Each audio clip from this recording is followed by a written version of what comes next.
Hey everybody, welcome back to the Dungeon Dive. Daniel here. I hope you're doing well, and if you're not, I hope you are soon.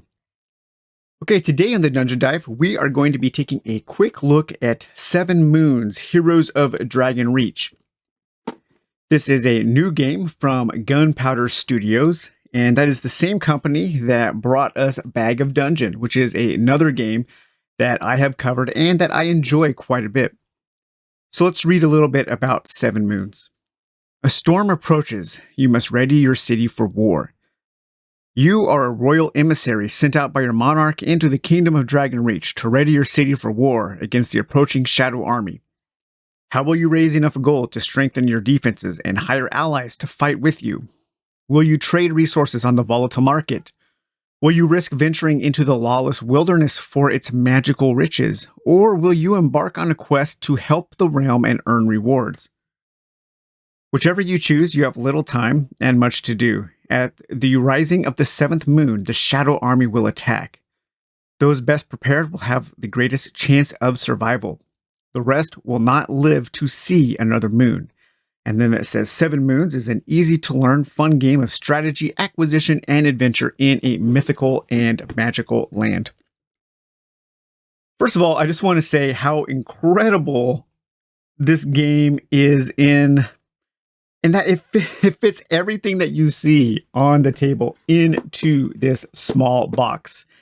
It's kind of miraculous when I take a look at everything set up here. They did a really good job of packing a ton of content into this small box. Same with Bag of Dungeon. This company does a really good job of utilizing this small box size to make their, but also creating games that do feel just a little bit bigger than what you would expect from a game in a box this size. Now, this is the deluxe version. I did not know there was a deluxe version and a regular version. I just bought the first one I could find on Amazon, and it ended up being a deluxe version. And the deluxe version adds in some wooden meeples to take the place of some of the cardboard tokens. And you also get some pretty nice metal coins. So that is pretty much the main difference in the deluxe version are those two components there. So what is Seven Moons? Seven Moons is a very light game. I think it is a good kind of family weight introductory fantasy game in which you are going to be playing the roles of one of four kingdoms. And this game, you can play competitive, you can play co-op, and it has actually a really good solo mode that was added in that I have been playing. I actually like the solo mode more than just playing two-handed co-op.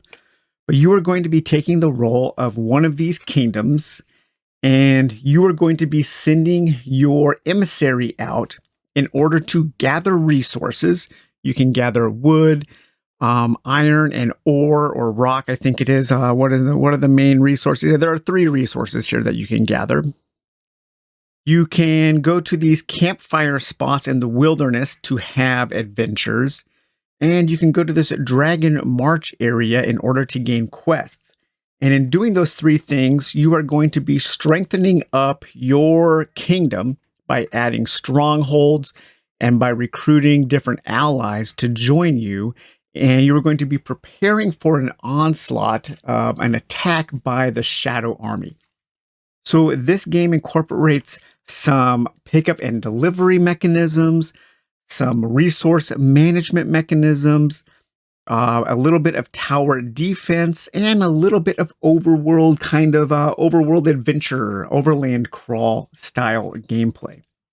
And it does all three pretty well.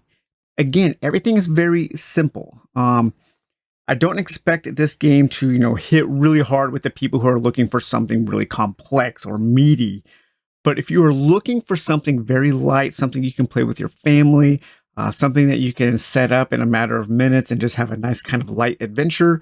And if you want a light solo game, I think Seven Moons is pretty good. There are two things that I would like to see added that I think would push this game over the edge into like a really great big game in a small box. And we'll talk about those two things that I would like to see a little later. But let's talk about this game in progress right now. So I am playing Bakra of Stonewood right now. And when you start the game, you will start as a wooden meeple, as a little person here. And this person will be moving along your avatar will be moving along the roads and through the wilderness. And when you move as your base avatar, you're going to be rolling 2 dice and you're going to be picking the one that you want to use for your movement. And so here I would probably pick the 6, and then I can move along 6. If I stay on the roads, I am safe. If I venture off the roads, decreasing the time to travel because you're traveling a more direct route, it is a little more dangerous. And so each hex that you enter that is off-road, you will roll a d6, and on a 1, you get robbed by bandits. And if you get robbed by bandits, you have to give up either a gold or one of your resources. So there's a little bit of a pressure luck element to shorten your journey. And you can also, when you are on foot or on horse, you can spend a gold to move 1 additional space. So gold becomes a resource for movement and a resource for purchasing your various items from the various places around the board. Additionally, once you move your little meeple into Dragon March there, you can spend 5 gold to upgrade to a horse. And the horse will allow you to basically almost double your movement. Still random, but when you move as a horse, you were going to be rolling 2 dice and you were going to be adding those together. And then that is your movement rate. However, when you are on horseback, you can still get robbed by the bandits in the wilderness. So you still have to think about how you're going to be traveling along the road, along worn and safe paths, or if you're going to be taking shortcuts through the wilderness. Once you get a horse, you can go over to the Dragon Mountain, and this is where I am now. And you can sacrifice your horse to the dragon and pay 10 gold in order to train a dragon. And then you can have a dragon mount. The dragon mount also will roll 2d6 for its movement. But with the dragon, you can fly over the wilderness without getting robbed. You can fly over lakes. And I think you can also fly over mountains, which will also block the path on foot or on horseback. So you have a lot of options for movement once you get your dragon, and that is probably something that you want to do pretty quickly in the game. However, there is still an element of chance with the dragon, because if you ever end your movement in a wilderness space, you roll a d6, and if you roll a 1, your dragon flees. You no longer have your dragon trained, and then you immediately go back to being on foot, and you have to build up your movement process again. So there's a little bit of give and take when it comes to your movement. I think I prefer the horse, just because you can't really lose the horse, but sometimes that dragon really comes in handy when you want to cover a lot of space, because you can cross the rivers, you can cross the lakes, and there are a couple of areas. I think there's just one area, Fairy Lake, where there's only there's a wilderness encounter there that you can only have if you have a dragon, because that's the only way you can reach that little island there. But as you are moving around the board, what you're trying to do is you are trying to get to these locations like the Stone Giants of Karun, where you can recruit a giant or you can buy some stone. Here you can go to the Free Cloud, the city of the barbarians, where you can recruit a barbarian. Over here we have the realm of the wood elves, where you can buy wood and recruit elves. Here we have the Tower of the Magi, where you can recruit wizards. Up here we have, Deathberry Hollow, where you can recruit witches. And then you can also go here to the Iron Dwarves of the Deep Mine, where you can recruit dwarves and you can buy iron. So those are the different allies you can recruit, and those are the different resources that you can pick up and deliver. Another thing that changes when you have your various mounts here are the number of items that you can carry. When you are on foot, you can carry 4 items. When you are on horseback, you can carry 6. And when you are on a dragon, you can only carry 5 because the dragon is flying. So you want to keep the weight low. So again, I think horseback is really the sweet spot for most of the time when you are journeying over the land. Now, as you pick up resources, you can take them back to Dragon March. If you have one of each of the 3 resources, you could trade those for a stronghold. And you can send that stronghold back to your main city there. And that stronghold will help protect your city in the in-game tower defense part of the game. And also, when you start hiring your allies, you're going to send them back. And you can have one of each ally. And the allies are limited by 3 of each. So we have the barbarians, the witches, the elves, the dwarves, the magi, and the stone giants. I absolutely love these little wooden meeple fantasy characters. I think I'm going to be using some of these in some like solo RPG games. Speaking of that, this is a fantastic hex map to use for all kinds of different overland crawl solo games if you wanted to do that. So you can have one of each of your allies and you can set those up, and then those are going to help protect your city during the tower defense portion of the game. Additionally, as you start dealing with the market here, you will be buying these resources, wood, iron, and stone. You buy for 1 gold, and then you sell for whatever this shows next to the dice for that particular resource. So for right now, wood is selling for 4 at Dragon March. Iron is selling for 1, and stone is selling for 4. In the normal game, whenever somebody sells something at Dragon March, they then take the 3 resource dice and they roll those, and then that is the new total that those will sell for. And so things are kind of always changing. The market is kind of always being manipulated, and the buy price stays the same, but the sell price will constantly be changing. And so it's kind of a weird kind of race against the clock to buy things and sell for a good price. And then you want to do all of that. You want to buy and sell. You want to upgrade your mount. You want to buy, trade in your resources for your strongholds, gather your allies, and you want to do all of that before the shadow guy here reaches the 7th moon there. And once that happens, then all of the cities have to defend against an onslaught of the shadow army. And at the beginning of the game, there are 12 of these shadow cards. You're going to draw 6, 2, 3, 4, 5, 6. And then these are going to be the 6 that you have to defend against at the end game. In a normal game, in a competitive game, you are going to be dealing one of these cards out to each of the players. And those are going to have some information that you will know that you might want to work towards, because you will know at least one of the shadow army monsters that you will have to defend against. So you can make sure to have at least one of those allies, or you will know a little bit of information. In the cooperative game and in the solo game, all 6 cards are going to be hidden, so you won't know what's coming up. And then at the end of the game, you deal with each one of these one at a time. Each card will have a little bit of lore, a cool piece of art associated with it. And then all together, the cities will have to band together to defend against a realm attack. So everybody works together to defend. And then each individual city will also have to do a city attack. And then depending on the allies that you have, or depending on how many strongholds you have in your city, you will have better chances of defending against all 6 of these monsters, of these attacks. In the regular game, whoever has the most victory points, there's a way to get victory points at the end of the game. Whoever has the most is the winner. In the co-op and the solo game, you just want to make sure that you survive, and if you do, you are declared a winner. In addition to those cards, there are also a small number of quest cards.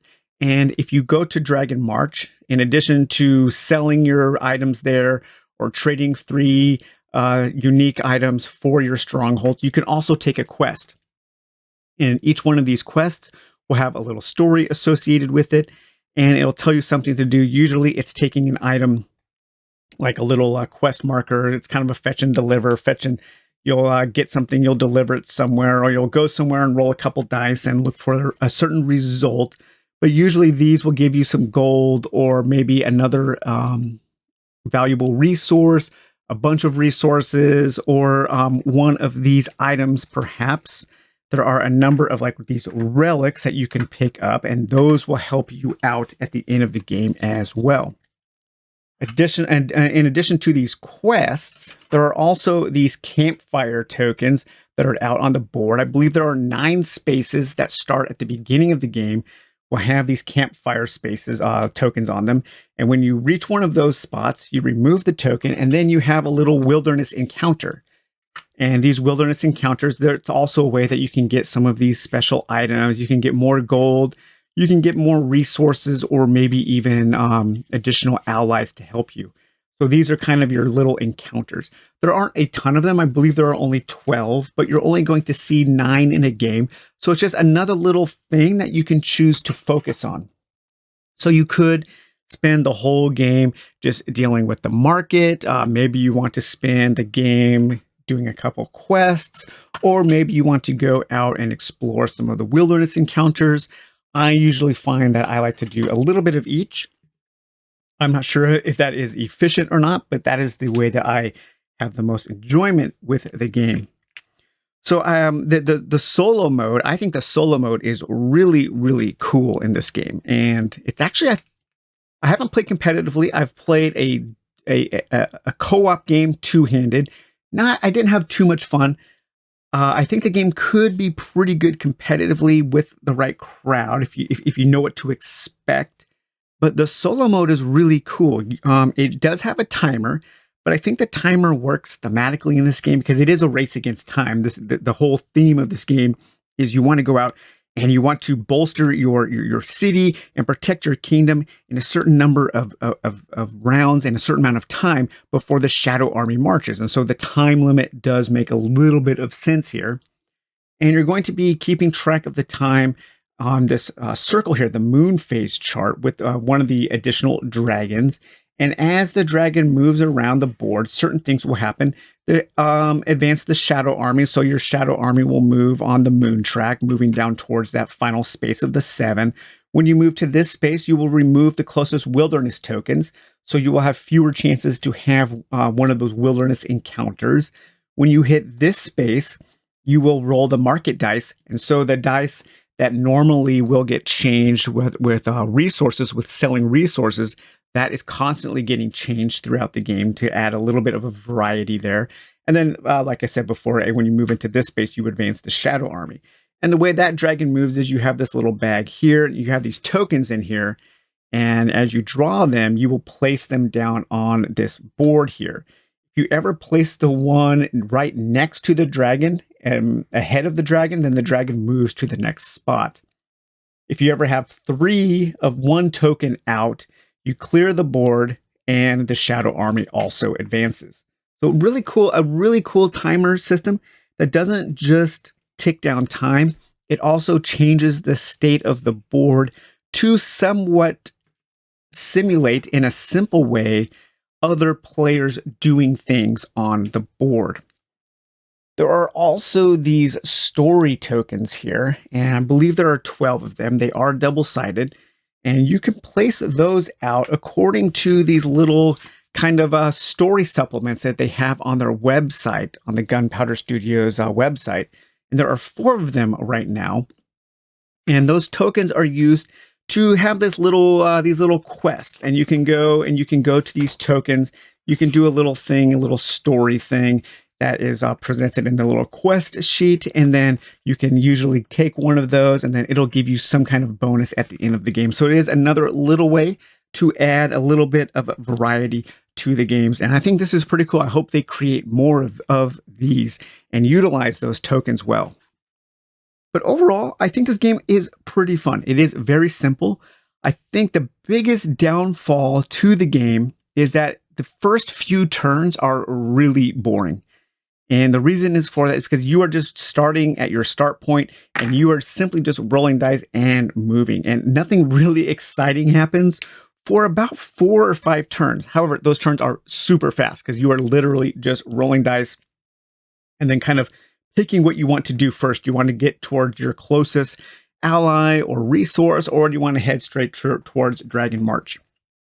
But as things start progressing, as things start changing, as the state of the market starts changing, And as you get your horse and your dragon, the turns become a little bit more exciting. Now, there are two ways that I would like to see this game improved. And we could improve this game very easily, I think. And you could do it in a way in which you would only have to add like 5 components to the game, and everything would still fit back in this small box. And I don't think it would add a lot of complexity, but it would add a lot of fun, I think. So what I would like to see is, right now, each of the 4 races are exactly the same. The only difference is their starting city and maybe what they are closest to. That might kind of dictate a little bit of the strategy that you want to do with that character, with that race. I would like to see each one of these races, the Bakra of Stonewood, the Kalut of Temple Haven, Avriel of the Sisters, and Syndra of the Ironside, or the other characters. But I would like to see each one of these come with a card. And it would be like a double-sided card, just a playing card. And on one side, it would have maybe like 1 to 3, probably 2 powers that are unique to that particular character, that they could use like once per game, just to make them feel a little different, just to give them a little more personality. I think that would be super easy to do. Then on the other side, I would like to see maybe some very simple stats, like strength, dexterity, agility, something like that, mind, body, spirit, maybe just 3 stats. And I would use those stats to also add a little random adventure chart that you could roll on.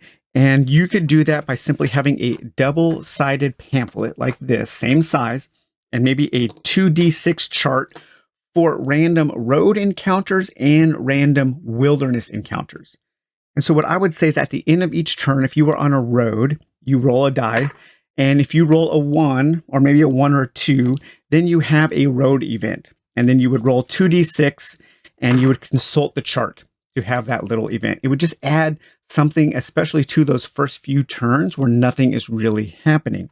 And then conversely, I would like to see the wilderness expanded a little bit, to where if you stop your turn in a wilderness space, you roll the die, and if you roll a 1 or 2, then you have you roll 2d6 on a wilderness chart, and something happens to you in the wilderness. And those, you could use those stats or maybe those powers to interact with those random encounters. I think that would be a super easy thing to do, but something that would add a lot to the game, because I can see some people thinking that this game is just really too simple, especially during those first few turns where there really isn't a lot going on. And that is unfortunate, because I think the game, it gets good in about 10 minutes into the game. But it does take a little while, and those first few turns are just really just nothing is really happening. Nothing is exciting. And a game needs to be exciting from that first turn. I want something exciting to happen. But I think that is a very easy way that we as a community could work to expand 7 Moons. But overall, this is a delightful little game. It's very simple. You get a ton of stuff in the game. Even if you don't get the deluxe version, you'll get the cardboard to handle all of your meeples and everything. But it really does cram a lot into a small box. And I think this is a game, it is a small box game worth adding to your collection. It doesn't take up a lot of time. The games are fast. It's very easy to learn, and it has a lot of different modes and a lot of different ways to enjoy the game. So thank you for watching the video. I hope you enjoyed the look at 7 Moons, Heroes of Dragon Reach, and we will talk to you later. Bye-bye.